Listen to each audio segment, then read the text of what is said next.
بھائی نے پوچھا تھا ہم سفر کر رہے ہوتے ہیں تو بعض اوقات پتہ نہیں چلتا کہ قبلے کی سمت کیا ہے، بلڈنگیں بھی مختلف بنی ہوتی ہیں، تو پھر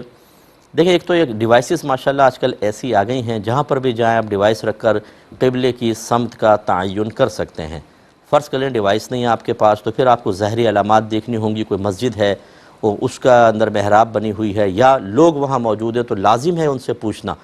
پوچھیں، اگر وہ بتا دیں ٹھیک، اگر لوگ بھی نہیں ہیں، کوئی ظاہری علامت بھی نہیں ہے تو پھر آخر میں ہوتا ہے تحری۔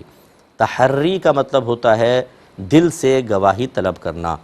یعنی اب اور کوئی ظاہری دلائل نہیں ہے تو آخری دلیل یہ ہوتی ہے کہ دل سے پوچھیں قبلہ کس طرف ہے۔ اگر وہ کہے کہ فرض کر لیں حقیقتاً قبلہ یہاں ہے، آپ کو نہیں پتہ، دل نے کہا ہے یہاں اور آپ نے اس طرف کر کے نماز پڑھ لی، آپ کی نماز ہو جائے گی، کیونکہ یہ اس وقت ایک شرعی حجت ہے، کیونکہ اس سے اوپر کی کوئی دلیل موجود نہیں ہے۔ اور فرض کر لیں کہ آپ نے یہاں پڑھ کے فارغ ہوئے اور پھر کوئی شخص آ گیا اور اس سے آپ نے پوچھا، اس نے کہا قبلہ تو اس طرف تھا، پھر بھی آپ کی نماز ہو جائے گی، آپ کو دہرانے کی حاجت نہیں۔ تو یہ اس طرح پھر آپ تحری کر کے نماز کو ادا کر لیا کریں۔